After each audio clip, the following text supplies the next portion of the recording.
UP में दंगों के पीछे पीएफआई।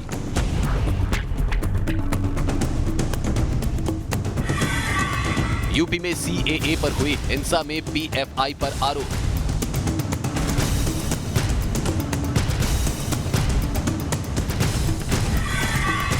पूरे यूपी से 100 से ज्यादा पीएफआई कार्यकर्ता गिरफ्तार। सीएए पर हिंसा और आगजनी का मनी कनेक्शन। सीएए पर पूरे यूपी में हुई हिंसा और आगजनी के मामले में पीएफआई यानी पीपल्स फ्रंट ऑफ इंडिया पर कानून का शिकंजा कस गया है। यूपी के अलग अलग शहरों से पीएफआई के कार्यकर्ताओं की गिरफ्तारी की गई है। सीएए पर सरकार बार बार ये साफ कर चुकी है कि इस कानून से देश के नागरिकों पर असर नहीं होने वाला, लेकिन भ्रम दूर नहीं हो रहा। शाहीन बाग जैसे प्रदर्शन सुर्खियों में हैं। वायरल वीडियो जारी हो रहे हैं। प्रदर्शन की फंडिंग पर सवाल उठाए जा रहे हैं। पीएफआई जैसे संगठनों पर शक की सुई है। बड़ा सवाल है कि आखिर दक्षिण भारत का संगठन पीएफआई यूपी में कैसे पैठ जमाने में सफल हो गया। देश के लिए कितना खतरनाक है पीएफआई।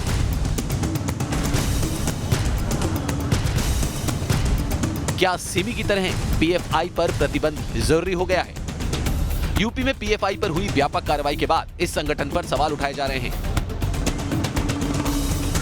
अपनी खास पेशकश में हम यूपी में हुई हिंसा और पीएफआई पर कसे शिकंजे के साथ इस संगठन से जुड़े विवाद और आरोपों की चर्चा करेंगे। आप बने रहिए न्यूज नेशन के साथ। तो उत्तर प्रदेश में सीएए विरोध के नाम पर हुई हिंसा मामले में बड़ी कार्रवाई हो रही है। पूरे उत्तर प्रदेश में इस हिंसा के मास्टरमाइंड, इसके समर्थकों पर कानून का शिकंजा कस चुका है। UP police popular front of India यानी पीएफआई के समर्थकों पर शिकंजा कस चुकी है। 4 दिन में पीएफआई के 108 कार्यकर्ताओं को गिरफ्तार किया गया है। इससे पहले हिंसा के मामले में 25 लोगों की गिरफ्तारी हुई थी। लखनऊ और मेरठ समेत लगभग 12 शहरों से पीएफआई समर्थकों की गिरफ्तारी हो चुकी है।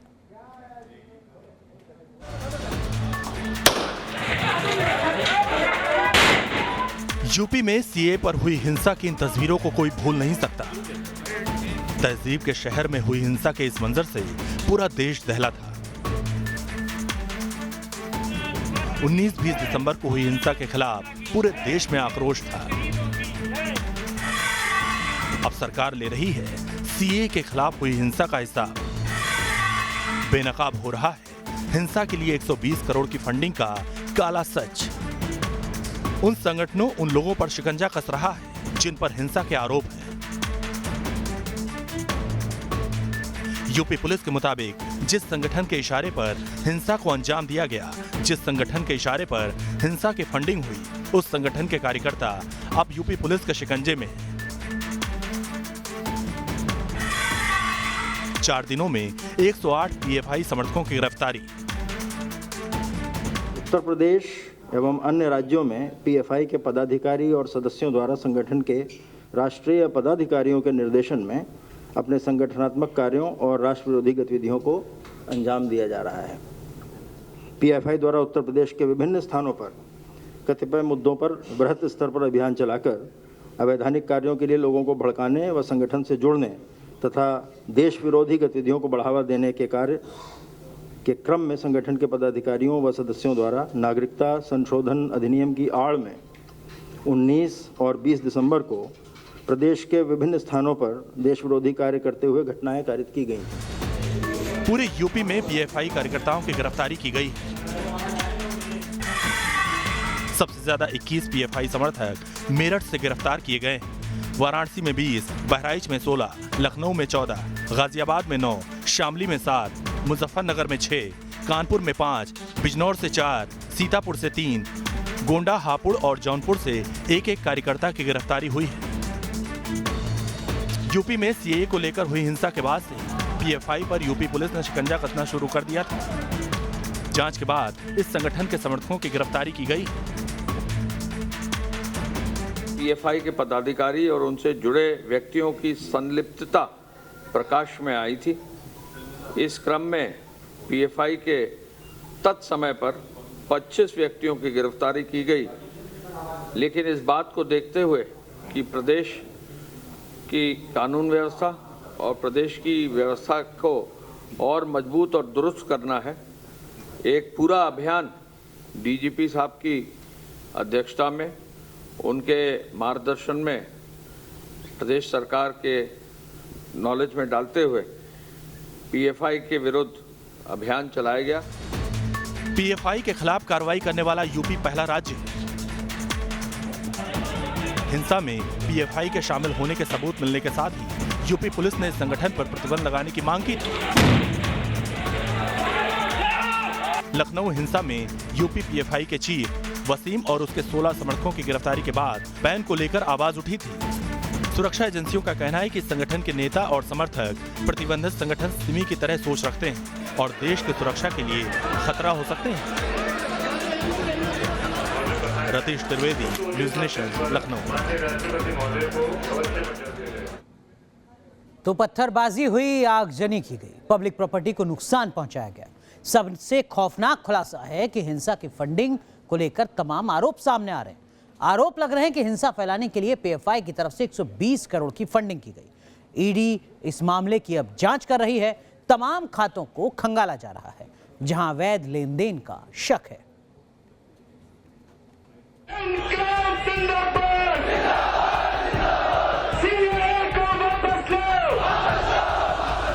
उत्तर प्रदेश में सीएए के नाम पर हिंसा फैलाने वालों पर शिकंजा।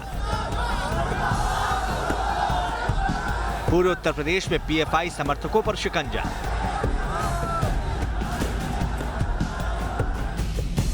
ये तस्वीरें मुजफ्फरनगर की हैं। यहां भी सीएए के नाम पर हिंसा हुई थी। पुलिस ने मुजफ्फरनगर में हिंसा के मामले में 4 लोगों को गिरफ्तार किया है। चारों से पूछताछ जारी है। इन लोगों की गिरफ्तारी सबूत के आधार पर की गई है।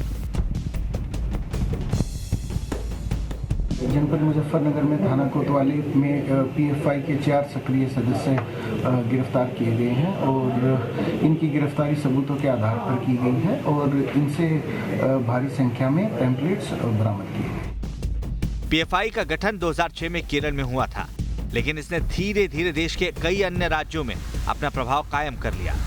पीएफआई का समर्थन पूरे उत्तर प्रदेश में है, लेकिन उत्तर प्रदेश सुरक्षा एजेंसियों के मुताबिक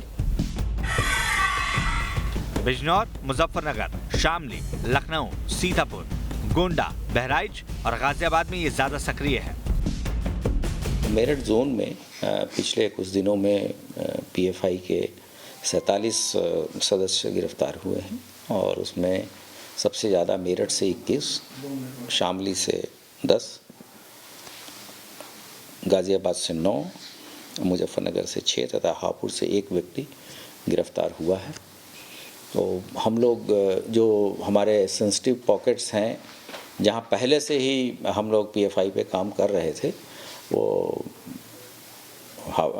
यहाँ मेरठ, गाज़ियाबाद के रूरल इलाके हैं, शामली है, मुजफ्फरनगर है और लगातार इनकी गतिविधियों पे कार्रवाई चल रही है। लोगों को हिंसा के लिए भड़काना, भ्रम फैलाना, यही आरोप पीएफआई पर लग रहे हैं। भड़काने के लिए पीएफआई पर हिंसा की फंडिंग का भी आरोप लगा है। पीएफआई पर सीएए के खिलाफ प्रदर्शन के लिए 120 करोड़ की कथित फंडिंग का आरोप है।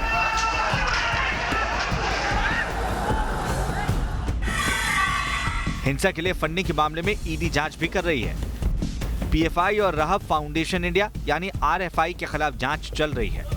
120 करोड़ के लेन देन के मामले में भी जांच चल रही है। आरोप है कि फंडिंग के लिए पीएफआई की तरफ से 27 बैंक अकाउंट्स खोले गए। हिंसा और प्रदर्शन के लिए फंडिंग का मामला बेहद गंभीर है। उत्तर प्रदेश पुलिस भी फंडिंग के मामले की जांच कर रही है। बताया ये जा रहा है कि मेरठ में 12 लोगों के खातों में पीएफआई ने फंडिंग की। इन 12 खातों में से 4 खातों में 3 करोड़ की रकम के सबूत भी मिले हैं। इस संगठन के बारे में और भी जानकारी इकट्ठा की जा रही है। इनके फाइनेंशियल ट्रांजैक्शंस की भी जानकारी ली जा रही है और इसमें केंद्रीय एजेंसीज का भी सहयोग लिया जा रहा है। तो हम लोगों का पहला टारगेट तो ये है कि इनको आइडेंटिफाई कर लें और कार्रवाई इन पर करें। ये एक अभियान ऐसा है कि निरंतर चलता रहेगा और कंटिन्यूस मॉनिटरिंग चलती रहेगी। जैसा डीजीपी साहब ने कहा, किसी भी रूप में देश विरोधी जो गतिविधियां हैं प्रदेश में जहां भी ये प्रॉब्लम क्रिएट कर सकते हैं, हमारा अभियान जारी रहेगा। ये भी बताया जा रहा है कि पीएफआई के कार्यकर्ता शाहीन बाग और जामिया इलाके में सक्रिय हैं। फंडिंग के जरिए हालात को और बिगाड़ने की कोशिश की जा रही है। सुरक्षा एजेंसियों का मकसद देश विरोधी अर्थतंत्र को बेनकाब करना है। उत्तर प्रदेश से लेकर दिल्ली तक सुरक्षा एजेंसियां इसी मिशन में जुटी हैं। Team news nation. दरअसल में पॉपुलर फ्रंट ऑफ इंडिया यानी पीएफआई का गठन केरल में हुआ था। गठन के बाद से ही यह संगठन लगातार विवादों के घेरे में है। इस पर कई संगीन इल्जाम लगे हैं। सीए के खिलाफ प्रदर्शन में हिंसा फैलाने के आरोप के बाद इस पर बैन लगाने की मांग उठने लगी है। एक संगठन जिसकी शुरुआत केरल से होती है और उसका असर यूपी से लेकर दिल्ली तक नजर आता है। पीएफआई, जिसका फुल फॉर्म है popular front of India, CAA के खिलाफ भड़के हिंसा को लेकर विवादों के केंद्र में है। सीएए के खिलाफ देश में हुई हिंसा के पीछे पीएफआई की साजिश बताई जा रही है। आरोप है कि इसके समर्थकों ने लोगों को हिंसा के लिए भड़काया और इसके साथ साथ हिंसा की फंडिंग भी की। साल 2006 से 7 में संगठन का गठन किया गया था।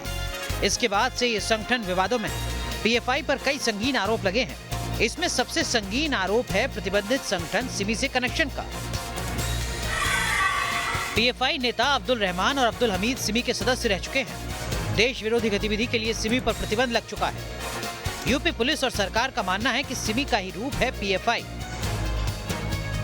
कि जो घटना हो रही है या जो हो गई है, अब तो नहीं हो रही है, अब होने नहीं देंगे, उस पर पूरी तरह से नियंत्रण है। लेकिन जो हुई है उसमें जो जांच हो रही है, जांच में जो भी दोषी पाए जा रहे हैं, वो सिमी का बदला हुआ रूप पीएफआई है। और पीएफआई के माध्यम से देश विरोधी कोई गतिविधि चलाने का काम करेगा तो उसकी जगह जनता के बीच में नहीं है, जेल के अंदर है। और वह कार्रवाई उत्तर प्रदेश की सरकार आदरणीय योगी जी की अगुवाई में हम लोग कर रहे हैं। सिमी से कनेक्शन के अलावा और भी कई गंभीर आरोप हैं पीएफआई पर। जब से पीएफआई वजूद में आया है वो विवादों में ही रहा है। केरल से ऑपरेट करने वाले पीएफआई पर इल्जाम बेहद संगीन है। पीएफआई के कुछ सदस्य के आईएसआईएस की तरफ से लड़ने के लिए सीरिया तक पहुंचने की खबर आई थी। पीएफआई पर लव जिहाद के भी आरोप लगते रहे हैं। पीएफआई का ही सियासी संगठन है एसडीपीआई यानी social democratic party of India. SDPI पर खुद केरल की सरकार ने गंभीर आरोप लगाए हैं। सीए के खिलाफ देश भर में प्रदर्शन को लेकर पीएफआई को कटघरे में खड़ा किया जा रहा है।